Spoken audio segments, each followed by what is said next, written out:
Okay. Now, I nailed the last intro, so do you want to try? There's already been a review. There are specific from Piggy's brother, and he said, Pete, you got a lift. And he's not just talking about your game. There are specific. Hello, everybody. Welcome to Make Me Good Golf.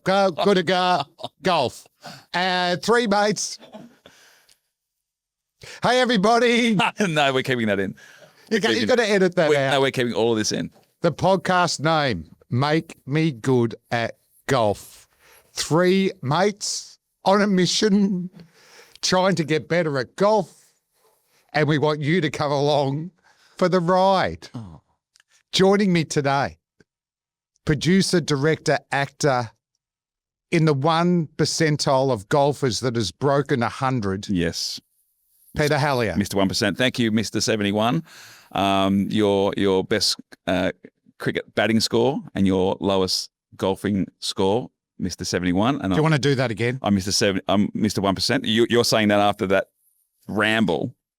Limo not joining us again. It was French. He's given up. You speak French. Limo's given up on golf, obviously. No, he still has the squirts. So is he not joining us? He's not joining us today. Which is fine. Do you think, before we introduce him, we got a very special guest on the show today, but do you think Limo's hiding? Yes. You said something very interesting to me, and I've started to get a little bit frustrated. That was confidence. Well, I'm going to bring it out to the wider public now because I'm loving sharing my golfing journey because it keeps me honest. You've been brave. Yes, thank you. It keeps me. I'd be embarrassed to say I'm shooting 115 consistently, but you taking it on. Well, you're my role model. I'm not the only one who's trying to get better at golf. Yes. Everyone, like millions of people around the world are trying to get better at golf. Yes. Is Limo trying to get better at golf? Because I think he's hiding. Yeah. He just came to us and said, I'm off 22. I haven't seen physical evidence of that. You've played with him even more than I have. Yes. Like many times over the years. Correct. What do you think he would be genuinely playing off? When I think about Limo's golf game, I think of what he says just about every time on a par 5, and that's an 8 for 1 point. Which means he's got 2 shots on that. That's at least 27. Yes. That's 8 for 1. I think Limo should actually redo his hand in 3 cards. He didn't. The way I did. He didn't take kindly to that last time. No. I tell you what, I can't wait for us to get on there, you two to go head for head. You're off 20. You're 28 at the moment. Well, 27.7. We mentioned 28. 27.7. Said we rounded out Last week. Let's get on. We mentioned briefly last week that I did play in Mullumbimby. I had a 109. My handicap went from 27.4. It blew out, not much, 27.7. Yeah, so it's 28. And he's 22. No, I'm a stickler for the details. You'll never be 27.7. a golfer if you don't even up your, like when I said I was off 8, I was off 7. Okay, I'm off 28, whatever. I'm off 28. All right, come on. Let's get going. Now we're going to introduce a lady that I played with. I've played quite a few games with our guests recently. We played in Orange. We did a tour of comedy, Western Central New South Wales. We did Dubbo, Bathurst, Orange, and we played a couple of rounds in Orange. We at Orange Golf Club. And also a lovely course in Orange, a lovely, I think it was a nice little private one actually. Duntry League, we played there. Lovely space. Top 100. Very funny lady. If you get a chance to see her live, you must do it. It's Ellen Briggs. Welcome, Ellen. G'day. Thanks, Pete. Nice words. Well, always nice words for you, mate. You're always a joy to hang out with and to witness on stage. Before we actually get into our golfing journeys, you have a bit of a connection with the man who's my co-host here, Damien Fleming. I'm not sure if he knows any of this, but do you want to share the little connection you share with me that you have with Flem? Yeah. I don't know if you remember, Damien, we did a sportsman's lunch about, look, I'm guessing it's probably 10 years ago. And it was with Spider Everett as well, up in Tweed Head in northern New South Wales. Yeah, and my dad had just died not long ago, and I told you that I had been reading your book to him, and he died for I finished it, and so I popped it in the coffin with him. And when I was telling you, you said, "Is this your way of asking for a free book?"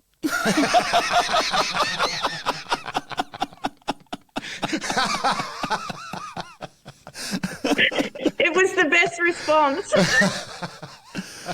Well, I mean, you can get it from real good third-hand bookshops these days. I mean, you could argue that maybe Flem was partly responsible for your dad's demise, to be honest. I mean, was it the words, were they comforting words coming out of the book, or? I hope we got through the World Cup semi-final in 1999. It's a nice memory for me. While he was dying, I was reading him that book and we were having a good laugh because he was a big fan of yours. Oh, that's lovely to hear. And sorry, he was a cricket fan. Ellen, was he a golfer? No, absolutely not. Because it's interesting. Before I want to talk about the round we played at Mullumbimby last week, but I want to talk about your golf journey. How did you get into golf? So I've been playing properly. I've had my handicap for 2 years, and I started because my husband is obsessed with golf. And it was funny because people used to say all the time, "Oh, does it piss you off when he's out all day?" And I'd go, just say those last two words again. He's out all day. How could that piss me off? Like, it's the best day of the week.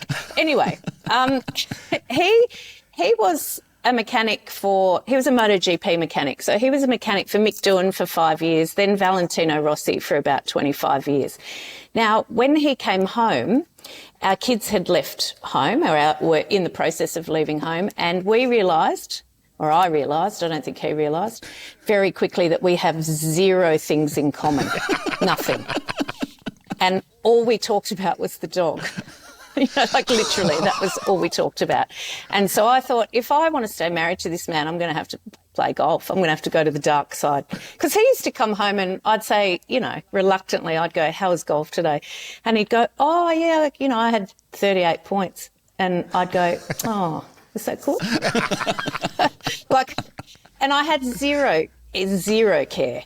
Anyway, now it's been really good. It saved our marriage. Golf saved our marriage. Who would have thought? Because Alex being away, like you said, Valentino Rossi's mechanic for 25 years, Mick Doohan's for 5 before that. Like, that's a long time to be away. He's arrived. The timing is perfect. He's arrived home as the kids are basically grown. Yeah, right. You've done the hard yards, Ellen. There's no doubt about that. And yeah, I love the fact that because my wife she hates hearing about golf too much. Like all the stories. She says to me, "I don't need to hear about what you had on the par 4 and what you did that." Now, as we're going on this journey, she's a bit more engaged. She's coming a little bit closer to it. But you have really dived in. Like, you are now like a big member at the Mullumbimby Golf Club. You play. How often do you play now? When I'm at home, when I'm not away working, I try to play at least 2 times a week. 2 times a week. Yeah. And Ellen, what's your handicap and your best score? Oh, you'll hate me when I say my handicap because you're a handicap snob. I've heard you. I am at the moment. I'm 30. I started on 45. Wow, that's impressive. That is impressive. And I've been down as low as 28.8. Well, I'm 28 now. And what about your lowest score? My lowest score is I cracked 100. Well done. The top 1%. You're in the top 1% club. Percentile. Top 1%. I know, right? Yeah, I've only done it once. The other day when we played at Mullumbimby, I had 114. 114. And so did that beat Pete? No, he was 109. Really? 109. Really appreciate you spending 5 hours with Pete too. I can't help you score. What was that? Sorry? I can't help you score, can it? Like he said, I think we're pretty similar in. I think our journey is going to be the same, Pete. Oh, wow. We're pretty similar in the way we play. You can obviously hit a lot further than me, but we've got to work on our consistency. That's exactly right. Ellen hits a really nice ball. Straight? Straight, absolutely. you played might have been like an 8-iron that landed pretty close to the bloody hole. And that, Oh, wow. Yeah, they're not easy shots. That was one out of the bag. What about chipping and putting? Yeah, I think Solid. for memory. It was all pretty solid that area of the game. Yeah, it was all right. Yeah.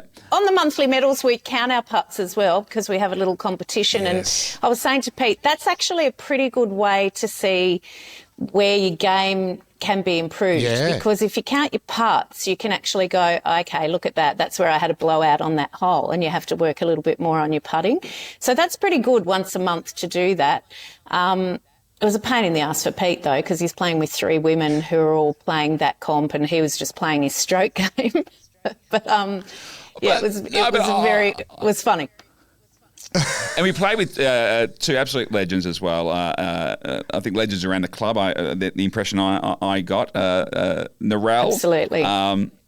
Who's such legendary people, and she had I don't think it was by design, but she had a little hack as far as this putting competition goes. She consistently would put the ball just off the green, so that first putt doesn't count. It's genius, absolute genius. And we had Julianne, who's the club champion. And what's she playing off? What is Julianne playing off? She plays off 3 or 4. What? And was a pleasure to watch. Like, that's a different league. There was one shot where she kind of shanked it a bit, and everyone were all in shock. Everyone was like, "What happened? What just happened then?" Yeah. It was. Yeah, she's amazing. She's been incredible. One of my best mates. And when I started playing golf, she was that happy because she was like, how good is this? I get to hang out with one of my best mates doing the thing that I love so much. And I thought that she would hate playing with me, because she, on a par 5 when I started, sometimes I was, like 13, 14 shots, and she's getting birdies on them regularly. So she's doing a lot of sitting around waiting for me. And she actually couldn't care less. She said a thing to me very early on. She said, I think you'll realise, Ellen, that nobody's thinking about what you're doing out there. Golfers are the most selfish people in the world. All they're thinking about is their last shot and their next shot. But she's so supportive. She's a great person to play with. She's very good fun. We travel a lot around the Northern Rivers to ladies' comps, and that's been really fun because, of course, we don't get paired up together because it's all graded. So she's playing with all the serious people and I'm with the people like me. We have a great time, and she doesn't always have a great time because it's a bit more serious. And what about the etiquette? Does she give you some tips? Yeah, so, my husband Alex, he was pretty keen on making sure I knew the etiquette and the rules before I was let loose out into the world because there's a lot, isn't there? I have a tendency to muck around a bit. Yeah, and it's not. I went to a course over at Lismore, and it's taken very seriously, isn't it? And I played with this lady who was a little bit feared around the place, and I was paired up with her. And Julianne said to me, she goes, oh, Ellen, don't do anything wrong because she will tear you a new one. And so straight up I said to her, listen, I haven't been playing that long. I'm pretty good on the rules. I'm pretty good on etiquette. But if you see me doing something, gently tell me, all right? Just gently tell me. And by the end of it, Julianne looked over and saw her give me a hug, and she was like, what the hell has happened? Like, this woman. So I just work away at them. But yeah, I learnt all that before I went out and started playing comps. I think that's important. Yeah, well, I think you handled it very well. Just get on the front foot and kind of, say, this is where I'm at in my golf journey. And, she probably felt like, okay, well, I'm going to take you under my wing a little bit.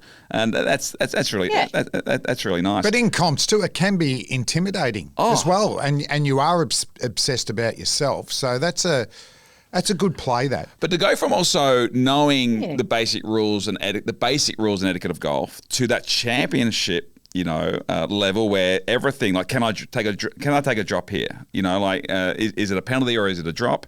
All those things are huge. So I was when I was coming up to the Writers' Festival, I let Ellen know, and I said, let's make sure we get a game in. And the only day the weather-wise it looked okay we could play was the Thursday, but it was the women's monthly medal.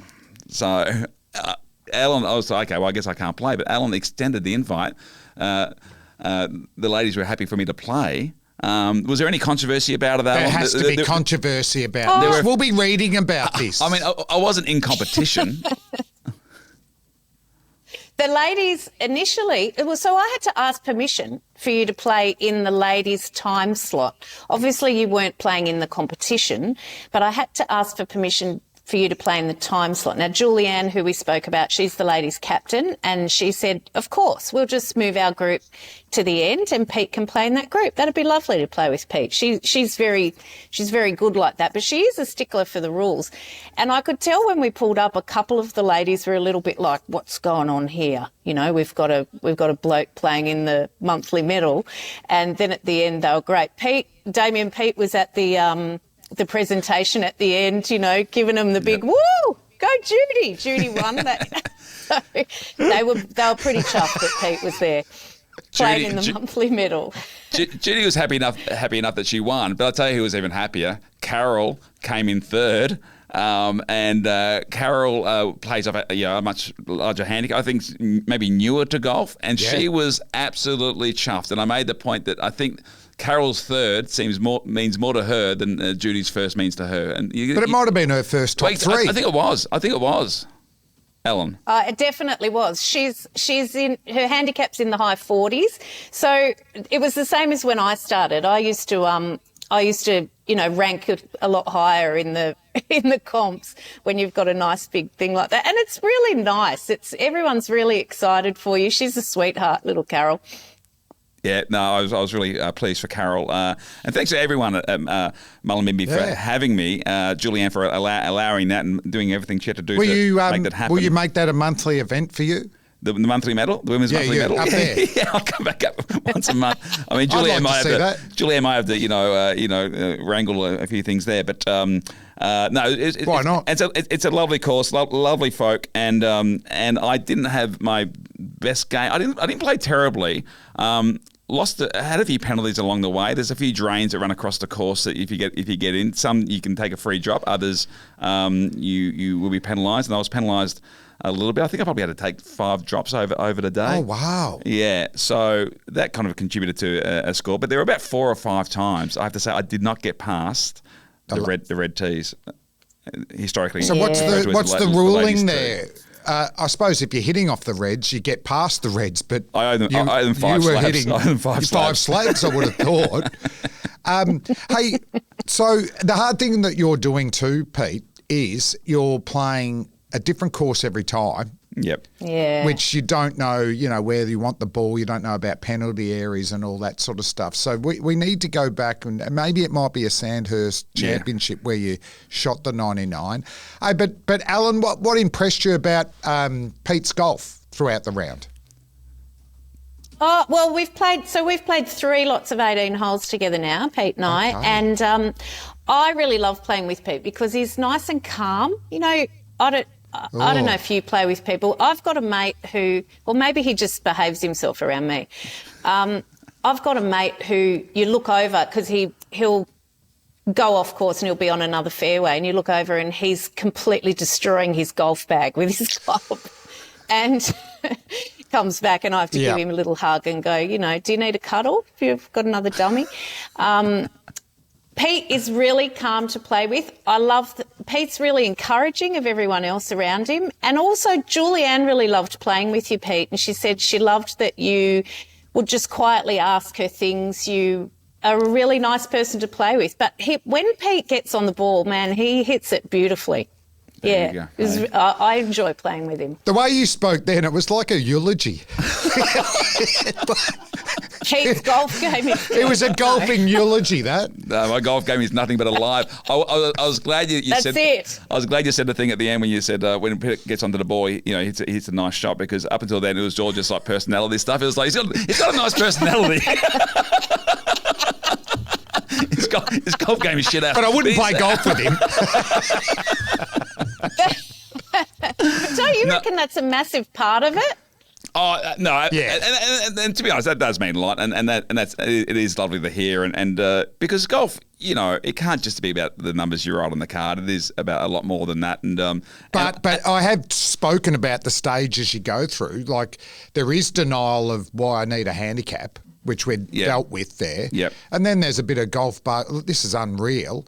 And then you plateau for a little bit going, I'm not getting any. So a bit of frustration can get in there. Yeah. Yep. Then you get on a roll going, man, I'll get single figures here. Yeah. And then, no, I'm going backwards. I'm going to give it up. Yeah, like there's stages you go through if you're committed to getting better. And it's shot to shot. Sometimes it's game to game. Yes. It's also shot to shot. I came out after 9 and parred a par 5, which was in the top 9 And did you hardest have holes, it in your 7th head? hardest Do you know hole. how I've spoken about if you don't have a great first 9, just beat Yeah, I do that. Yeah. beat it on the second 9. Yeah, and I Which think you were- I've always done that. To which be you were honest, doing, yeah. I think it's, and I've come out and I've had a bogey on the all good. 11th, a bogey on Fine. and then it all went pear shaped after that. A lot of 7s. Basically, I became 7 Pete, and ended up with 109. So, but there was a bit to like about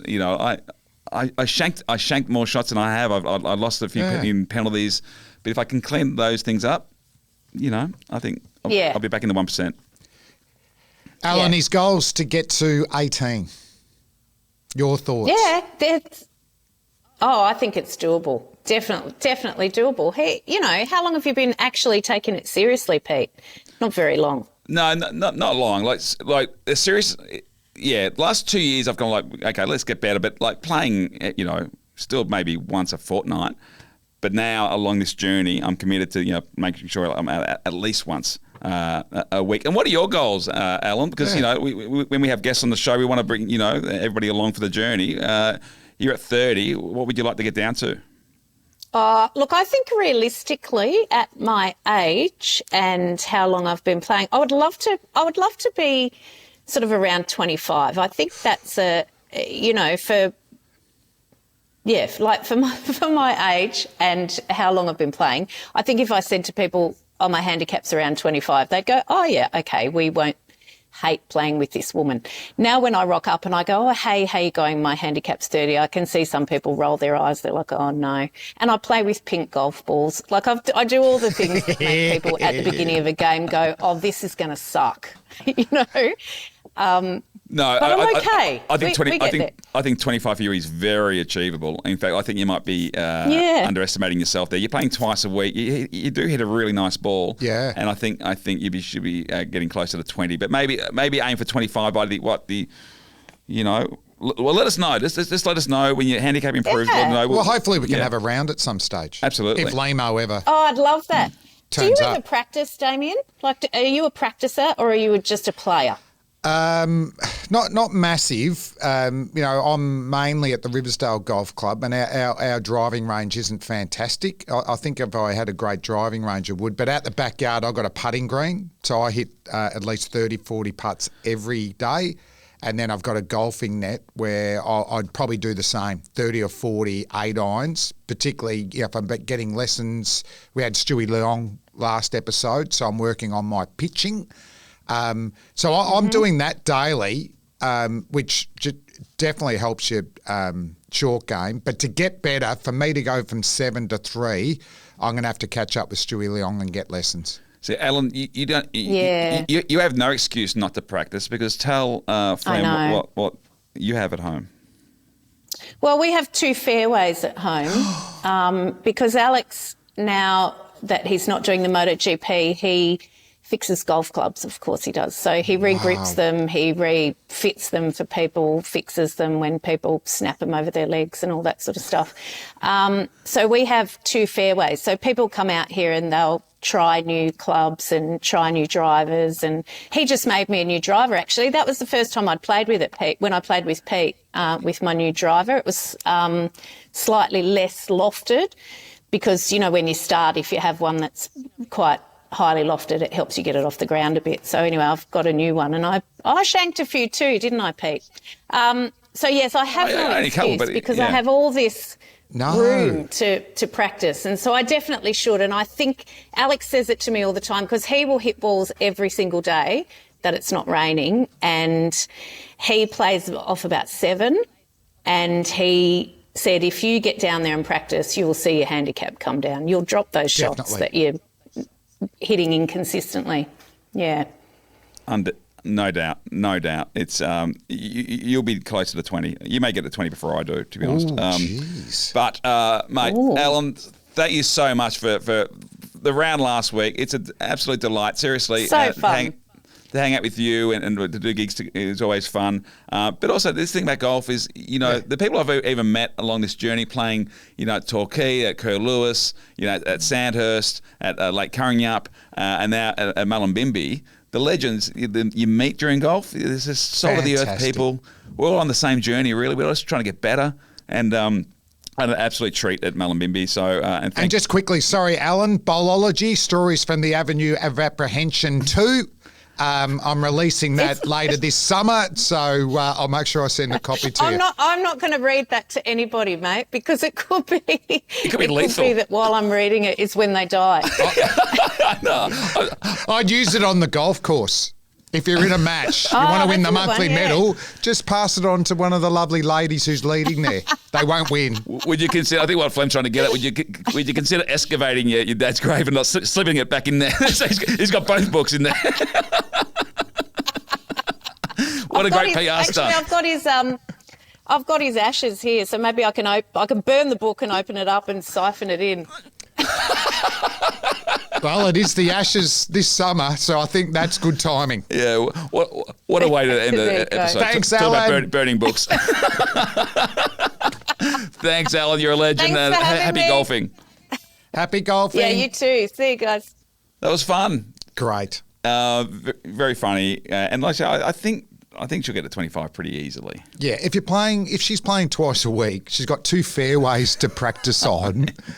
You've got to be low 20s. I did say to her, so how often are you getting out on the fairway? She goes, not enough, I'll be doing it every day. And that's it, we're getting lessons, or we will be getting lessons. You've got to ingrain it at least a couple of times a week. And one thing I'm not good at, getting to the course early and hitting balls. Oh, no. We always have the best We've intentions. got to do that. We always have the best intentions. We'll get to the course early. Because, you know why? Because we want to get... Make. Me. Good at golf. Done. I'm not sure if Limo can fit back into this side, to be honest. I think we're pretty slick. I'm enjoying the guests.